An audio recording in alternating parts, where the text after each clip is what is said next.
Ya, sahabat, kita jumpa lagi.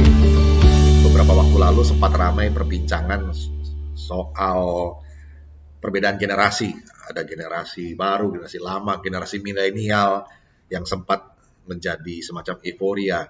Sehingga dalam penyusunan kabinet pun atau staf khusus presiden ada yang disebut dengan staf generasi milenial. Tapi dalam perkembangannya sempat 2 orang dari staf khusus presiden dari generasi milenial akhirnya mengundurkan diri karena cara berbirokrasinya tidak pas begitu ya. Nah, kita ulas sedikit mengenai soal generasi ini ya. Nah, lantaran itu saya menulis saja artikel juga judulnya Simulakra di Milenium Ketiga mengalami dekonstruksi tahap awal. Ini pertanyaan dipicu oleh mundurnya waktu itu 2 staf khusus presiden. 2 staf khusus presiden dari milenial telah mengundurkan diri. Apakah ini sampel dari perang atau perbedaan paradigma antar generasi yang beda milenium? Pucuk gunung es dari banyak konflik cara pandang, cara bersikap dari generasi lama versus generasi depan. Bisa saja, sekaligus juga belum tentu. Tergantung bagaimana kita melihat dan menyikapinya. Karena pertanyaannya lalu, di mana generasi sekarang? Bukankah yang disebut generasi sekarang adalah percampuran atau kombinasi dari kedua generasi itu? Bagaimana sebaiknya generasi sekarang menyikapi perbedaan cara pandang itu? Kalau memang perbedaan itu ada dan memang substantif berasal dari masing-masing generasi itu. Jangan-jangan perbedaan itu hanya sekedar labelisasi atau semacam stigmatisasi saja. Label yang ditempelkan atau dianggap sebagai ciri atau traits dari masing-masing generasi. Bahwa ada semacam label yang ditempelkan bahwa generasi milenial itu kreatif, inovatif, tidak suka formalitas, lebih egaliter, dan sebagainya. Dan kemudian oleh karenanya ciri oposisinya ditempelkan sebagai stigma dari generasi lama. Melabalisasi generasi dengan ciri semacam itu pun rasanya terlalu menyederhanakan persoalan ya. Suatu generalisasi yang terburu-buru dan rasanya kok agak serampangan. Segmentasi demografi plus psikografis senantiasa harus dibaca dengan penuh reserve. Kalau Max Weber tidak percaya adanya yang sosial, lantaran faktanya yang ada itu hanya individu. Realitas yang ada itu hanya individu plus individu plus individu dan plus individu lainnya, dan seterusnya. Abstraksi dari sekelompok orang atau individu itulah yang mungkin dicoba dicari ciri-cirinya sebagai suatu kesatuan kelompok sosial, sehingga kemudian dinamakan atau dilabel dengan segala ciri sosialnya atau ciri kelompok orang tertentu. Tapi pada hakikatnya yang ada cuma individu. Yang namanya sosial atau kelompok orang itu terlalu abstrak, tidak real katanya. Tapi tentu saja cara pandang Max Weber ini mendapat reaksi juga dari kolega sosiolog atau filsuf lainnya yang punya titik pandang berbeda. Untuk sementara ini kita tidak mempersoalkan itu. Kita hanya mau meminjam sejenak cara pandang bahwa individu itu adalah seseorang yang unik, yang punya dunia mikro atau jagat ciliknya sendiri dalam berinteraksi dengan dunia makro atau jagat gedenya masing-masing. Ada otentisitas dalam gradasinya masing-masing. Poin yang ingin kita sampaikan adalah bahwa di antara cara memandang yang disebut generasi lama versus generasi depan, ada yang disebut dengan nama generasi sekarang. Generasi sekarang ini adalah realitas campuran atau kombinasi dari generasi tua, muda, dan milenial. Generasi kita yang hidup dalam transisi kedua milenia, yang di tengah, kalau mengikuti alur pikiran Aristotelian ya.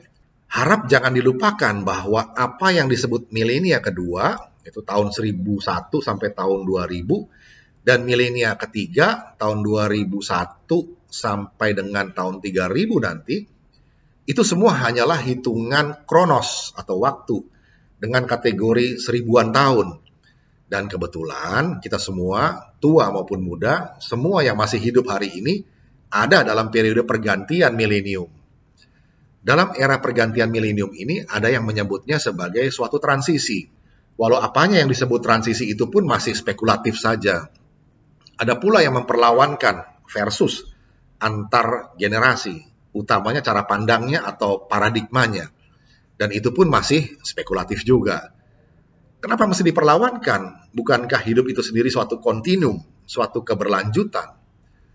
Yang tua dan yang muda hidup dalam zaman yang sama, berinteraksi bersama, mengalami konteks kehidupan yang relatif sama, sehingga persoalannya kembali ke pernyataan di atas, bahwa individu itu adalah seseorang yang unik, yang punya dunia mikro atau jagat ciliknya, sendiri dalam berinteraksi dengan dunia makro, jagat gedenya masing-masing. Ada otentisitas dalam gradasinya masing-masing.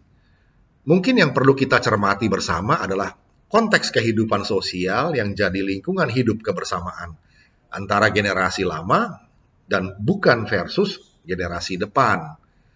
Meminjam analisis dari trilogi Alvin Toffler misalnya, pengarang Future Shock, Third Wave, dan Power Shift, bahwa dalam setiap pergantian era, ia membagi kira-kira dari era zaman batu, perburuan, hunters, sampai teknologi roda, ke era pertanian, kultur budidaya, budaya tani, ladang, ternak, ke era industri yang dipicu revolusi industri, produksi, buruh, kapitalisme, kolonialisme, sosialisme, komunisme, dan seterusnya, sampai ke zaman sekarang yang disebutnya era informasi.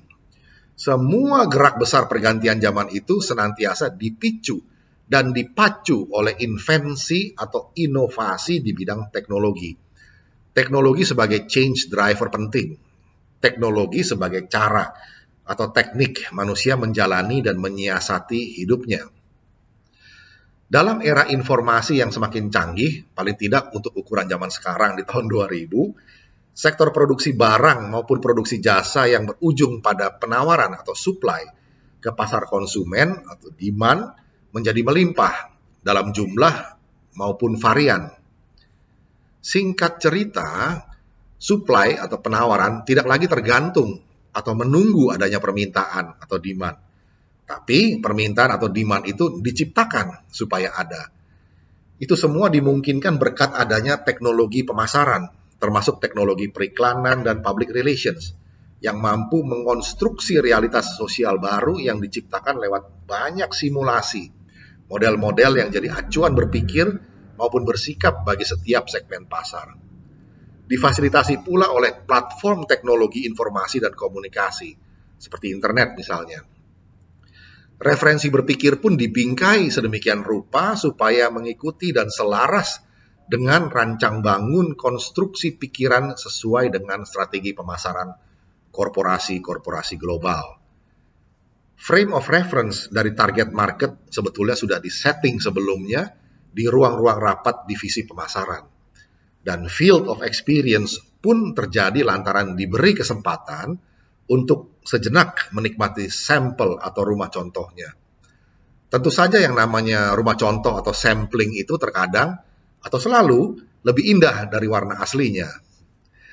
Dan saking banyaknya simulasi-simulasi yang ditawarkan ke publik, kita sekarang ini laksana hidup dalam lingkungan yang disebut simulakra, lingkungan simulasi-simulasi belaka. Semua hanya proyek percontohan, permukaan tanpa kedalaman. Dicicipi sebentar untuk kemudian lekas-lekas pindah ke proyek simulasi lainnya lagi. Toh penawaran diasumsikan bakal datang terus tanpa henti. Spiritualitas dalam hidup simulakra seperti ini pun sudah disiapkan kuil-kuil atau tempat pemujaannya oleh korporasi global pemegang hak paten merek, simbol atau brand, supaya loyalitas pelanggan bisa tetap terjaga imannya. Di setiap mall, pusat perbelanjaan, kita senantiasa atau hampir rutin setiap minggu menjadi jemaat merkiah, jemaat simboliah atau jemaat brandiah yang melakukan semacam pemujaan dari stasi merek yang satu ke stasi merek yang lain. Lorong-lorong mall atau pusat perbelanjaan itu jadi seperti arena perayaan sakramen konsumtivistik. Konsep nilai tambah klasik, yaitu biaya produksi plus margin keuntungan yang layak, dibongkar habis oleh pemasar-pemasar milenium ketiga. Karena yang dikonsumsi bukan lagi hakikat produknya, tapi simbolisasi dari produk inti. Makan kulitnya atau bungkus abstraknya, beli gengsinya, bukan fungsinya. Konsumen telah disihir sedemikian rupa untuk mau mengkonsumsi simbol atau brand. Hasrat libidinal, egosentrisme, dan gengsi yang sejatinya merupakan libido kekuasaan, ingin menguasai persepsi publik tentang mana yang baik dan mana yang buruk, mana yang hebat dan kuat versus mana yang lemah dan payah. Itu semua sesuai keinginan atau kepentingannya para pemasar saja. Bahkan bukan hanya mengonsumsi dengan membeli, tapi bahkan juga memujanya, jadi penanda status diri. Konsep harga bukan lagi biaya plus margin yang pantas, tapi bilangan harga setinggi-tingginya seirama dengan tingginya menara gengsi, ego pamer diri. Berapapun itu tak jadi soal. Ini perang persepsi kok. Yang penting adalah orang tahu bahwa ini barang dengan merek mahal. Dan memang harus mahal atau relatif mahal. Dan yang lebih penting lagi bahwa orang harus tahu bahwa pemakainya adalah otomatis jadi jemaat merek Kiyah atau brand Diyah, kelas Brahmana, kasta tertinggi. Abstrak memang, tapi ya namanya juga sudah dihipnotis oleh kemilau konsumerisme. Mau apa lagi? Tinggal membebek saja. Kalau dulu René Descartes bilang, cogito ergo sum, saya berpikir maka saya ada, maka para jemaat merek Kiyah, Simboliyah, atau Brandiyah ini punya semacam kredo atau pernyataan iman. Saya pakai merek ini, maka saya ada. Lalu karenanya ia kemudian jadi rasul dari merek tertentu itu. Kemanapun ia pergi, ia seperti utusan merek atau brand ambassador untuk mewartakan betapa bergengsinya dirinya berkat merek yang ia pakai. Absurd memang, tapi begitulah praktek sosialnya. Kalau cuma pakai yang tak bermerek, maka kamu tiada. Kasta sudra. Tak punya hak voting. Pendapatnya tak perlu didengar. Karena dalam lingkungan simulakra pemuja merek, hanya pemakai brand tertentulah yang punya hak suara. Ini sejatinya adalah penyakit atau patologi sosial juga. Realitas eksistensi kemanusiaan telah tertutup atau terselubung oleh simbol abstrak hasil konstruksi sosial para pemasar korporasi global. Bahkan dalam proses membeli barang bermerek pun direkayasa sedemikian rupa. Cara membeli atau membayar dan mengambilnya pun sudah diskenariokan di toko serba kaca, supaya di mana sang pembeli itu bisa dilihat dari berbagai sudut, seperti teater. Karena memang mall atau pusat perbelanjaan zaman sekarang didesain juga sebagai a place to see and to be seen, tempat untuk melihat dan dilihat orang. Jalur koridor mall dirancang juga sebagai runway di mana para model amatiran bisa berjalan ala kucing atau catwalk, berlenggak-lenggok melihat-lihat etalase sambil berharap dilihat pula oleh banyak mata yang sedang nongkrong di kafe sepanjang koridor. Tapi sekarang ada pandemi COVID-19 yang berkepanjangan. Sudah sejak semester kedua tahun lalu 2019 sampai sekarang belum kelar juga. Vaksin yang bisa diperoleh secara OTC, over the counter, maupun sebagai obat generik belum bisa didapatkan oleh publik umum. Kalaupun ada, masih sekelebatan berita dari laboratorium ini atau itu. Dalam masa isolasi diri, PSBB atau lockdown terbatas, pola konsumsi dengan sendirinya terkondisikan oleh situasi untuk kembali pada hakikat awal dari konsumsi itu sendiri. Konsumsi yang hanya untuk mempertahankan kehidupan, yang secukupnya, hanya yang esensial demi survival. Roda kehidupan yang selama ini berlari di jalur cepat seperti direm mendadak. Berhenti yang tiba-tiba seperti ini bikin banyak orang kaget, pusing, dan mual. Inilah efek kejut yang luar biasa. Kita terkaget-kaget bahwa tas dan sepatu bermerek yang ada di rak lemari tak bisa kita konsumsi untuk survival. Bagusnya kekagetan sejenak itu membawa kita kembali ke kesadaran terhadap hal yang hakiki. Efek kejut yang menyadarkan kita dari hipnotisme massal terhadap pola konsumerisme semu. Simulakra pun mulai terbongkar kepalsuannya. Topeng-topeng rontok dan wajah aslinya mulai tampak. Konsumerisme memang menawarkan banyak hal, tapi sesungguhnya ia juga telah mengambil banyak hal yang hakiki dari kesadaran konsumennya. Dan pandemi ini bukan hanya menggetarkan, tapi juga menggoncangkan kita untuk bangun dari tidur ideologis. Hipnotisme massal seperti diguyur air es, bunyi alarm yang membangunkan, menyadarkan kembali untuk kembali ke hakikat. Boleh dibilang bahwa simulakra di milenium ketiga sedang mengalami dekonstruksi tahap awal. Dekonstruksi terhadap hipnotisme atau daya sihir konsumerisme, dan sekaligus memulai konstruksi kesadaran baru. Misalnya, kesadaran tentang hakikat kehidupan manusia bumi yang mesti solider satu sama lain. Kesadaran baru, yang tidak baru juga sih sebetulnya, bahwa generasi sekarang, yaitu kombinasi atau campuran dari generasi lama dan generasi depan, tinggal dalam kekinian di bumi yang sama. Bumi adalah rumah bersama saat ini. Kita semua bertetangga, bersaudara dalam marga kemanusiaan. Mungkin ini lebih tepatnya disebut suatu pembaruan kesadaran. Perlawanan paradigmatik antar generasi, yaitu generasi lama versus generasi depan, sebetulnya hanya label atau judul semu, karena yang ada hanya kontinum, suatu keberlanjutan yang sedang diperjuangkan bersama oleh generasi sekarang, yaitu kombinasi atau campuran yang lama, tua, senior, dan yang depan, muda, milenial, sekaligus. Tak perlu dipertentangkan karena memang bukan generasi atau individunya yang bertentangan. Cuma labelisasinya saja yang mungkin agak serampangan. Hidup bersama antar generasi terus berjalan beriringan, masing-masing dengan tanggung jawab historisnya. Karenanya, daya kritis publik mesti terus diupayakan agar bisa menembus hal-hal yang palsu. Daya kritis yang mampu membongkar topeng-topeng, membangun daya kritis yang dapat membuat mitos-mitos yang melumpuhkan daya juang jadi terbenam. Daya kritis dari manusia atau publik yang dikdaya untuk menjadikan senjakala bagi berhala-berhala ideologis yang menyesatkan.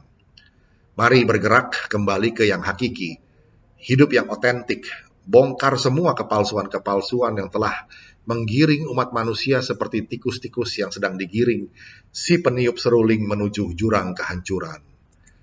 Publik atau konsumen di seluruh dunia, bangun dan bersatulah.